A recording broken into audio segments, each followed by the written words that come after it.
Hey everyone, Allyson, Berger here. We made it to our last day at NAB, and we couldn't close out this week's show without going beyond what's been going on this week. So we're here with camera devices because Cinema devices. I'm so sorry, cinema devices. As you can see, it's been a very long week, and we have their anti-gravity cam that you can see right next to me. Pretty out of this world. Shri has been walking around with this all week, so it's super special that we have it on our show right now. He hasn't just been walking, he's been running up and down the aisles with it. It's been very, very impressive. Good point, David. You've been all over the place with this. Adam, tell us a little bit more about what we have here. Okay, so this is the anti-gravity cam. And you can think of it as a body-mounted crane with a camera stabilizer. So you get these beautiful stabilized, rock-steady shots that can also go floor to ceiling up to 9 feet overhead, depending on the height of the operator, and right inches off the floor. And there's no counterweights, so you can wear it for hours. I can only imagine. Good thing there's no, he doesn't need extra insurance for his back pain or anything like that. That's right, that's right. Was this inspired by watching the Spider-Man movies or something like that? I mean, it's really extraordinary. Well, it turned out that it ended up looking that way, but I had to find a way to be able to get this type of lift range and this type of motion isolation in something that was lightweight. So what's interesting, if you'll watch, if I move these arms, it doesn't influence the camera at all, which means we got rid of the footsteps, which was one of the things that really plagued three-axis gimbals. They gave you perfect angular stabilization, but they created footsteps. So we're able to completely remove the footsteps.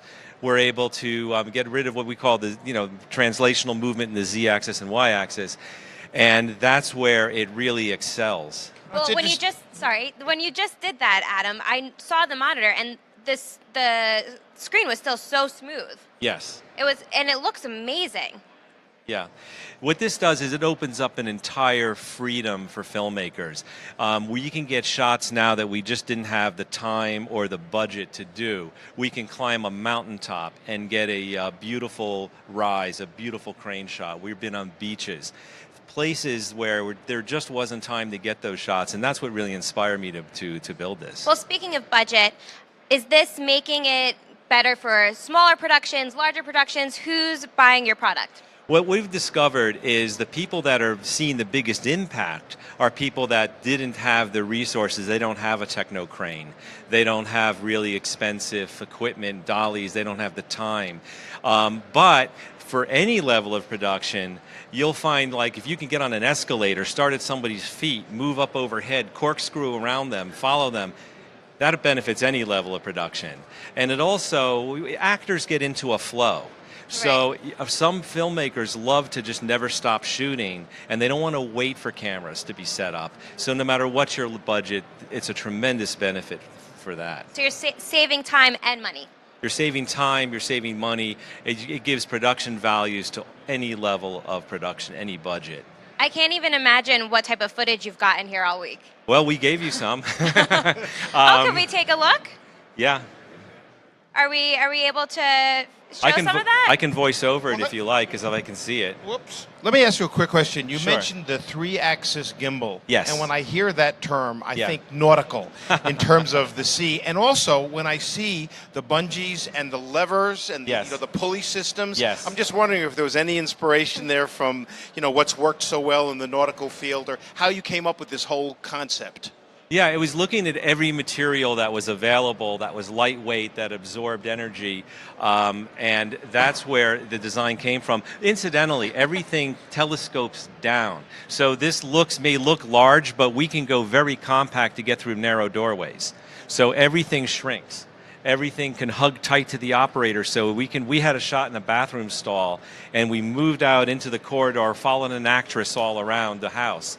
So just because right now we're in a very large setup, everything conforms down to a very small setup as well. And that's really important because you never know what size set you're going to be working on. Exactly. And we have actually seen Sriyantha for the last 4 days wearing this all day long. So there's no way that somebody could handle that if, as you say, it wasn't lightweight, flexible, and the movement was really compatible with how a person would have to be handling this all day on a set. Absolutely, and we just did a shoot for Cirque du Soleil, and it was a 2-hour show. He had it on the whole time for 2 shows, but he was able to keep it on the entire duration of the show. The director was beside himself because he can get a crane anywhere in the auditorium. It was almost like he had an unlimited amount of track. And even he was moving point A to point B, he said, the shot looked great, I could use it. That's great. Yeah. So Sri, come a little closer to me. Tell me, how are you feeling? I'm feeling pretty good. I mean, this is, I'm hitting hour 2 or 3 today. I've been wearing it for probably in total of 20 plus hours this whole past couple days, so I'm feeling perfectly fine. All the weight's here on my legs, none of it's on my back. About how long does it take to set up when you first put it on? So when you first arrive to set, it only takes about 10 minutes for a full setup. And then after that initial 10, you can get in and out within 30 seconds. So that offers a level of immediacy for your directors or your DPs that I found very useful. So, if I'm working on a set, especially if I'm shooting a narrative film or something like that, and the director's like, hey, I need the look of this one weird thing, instead of taking the time to set up the techno crane or setting up the dolly track and again, like Adam said, getting the actors out of their flow, I can then just immediately, okay, yeah, here, let me show you this one thing. And we can approve it, green light, and we're up in 5 minutes. Now, do you need to be of a certain height or weight to be able to hold this? Like, could I strap this whole thing on and start shooting things? Yes, and we actually, sorry. No, go ahead. Either one of you. I think Allyson wants to do a demo. Always. No, absolutely. Anyone, the vest is fully configurable. So this, the belt itself will sink in. This is fully collapsible, so it'll fit anyway. I mean, we fit it on people's of my size. And if you look at this form, this is also for females. It allows space for a woman's breasts. And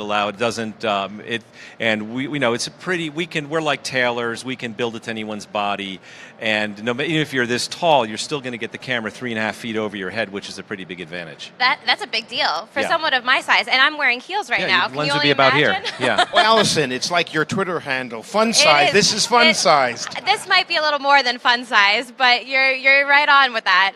It's an amazing product. Can we see you run around a little bit? Okay. Can you get a camera on him? There we go. Almost there. Let's get a camera on. All right, there we are. Go.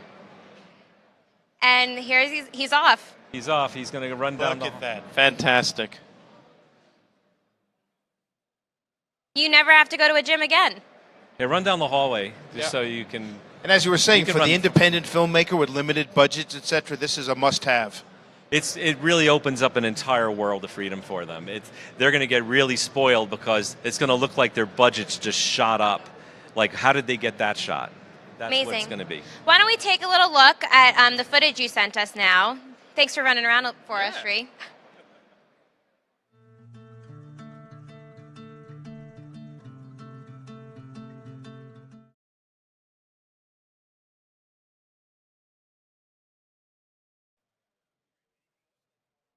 Availability, price point. Can we talk over this? Yeah. Can I talk over this?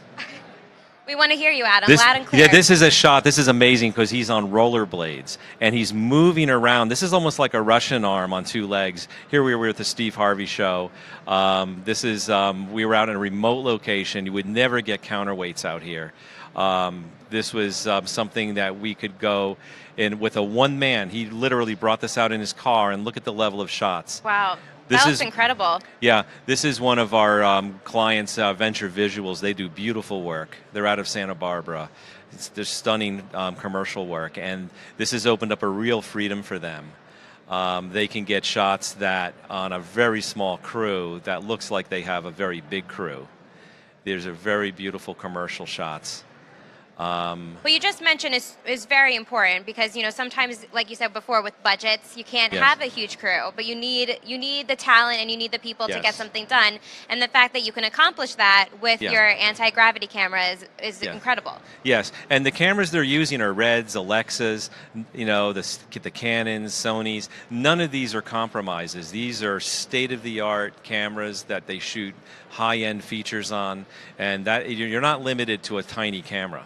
Is there an extension of the product line coming, next generation or anything like that? We're always listening to filmmakers. We're always improving the product. We custom build things. So whenever, we just had a feature film where they wanted to undock the unit, which is another thing something we have the ability to do. We passed it into a car, came back to the rig again.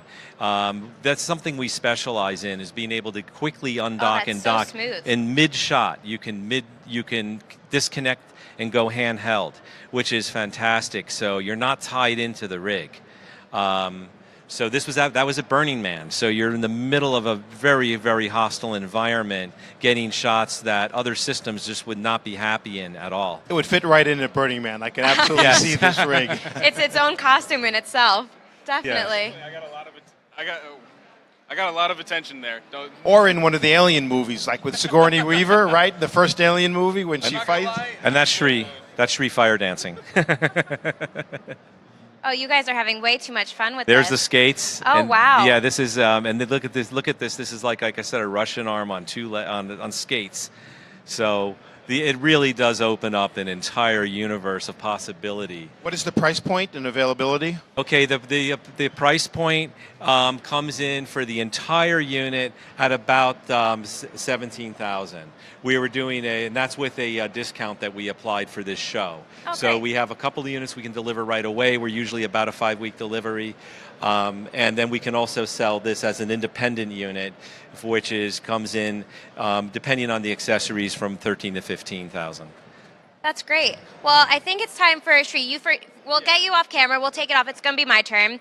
And, I think it's great. You've been having a great show. Thank you so much for joining us. Thank you for having us. All right, everyone. Continuing coverage from NAB 2017. Last day. Stick with us at Be Terrific.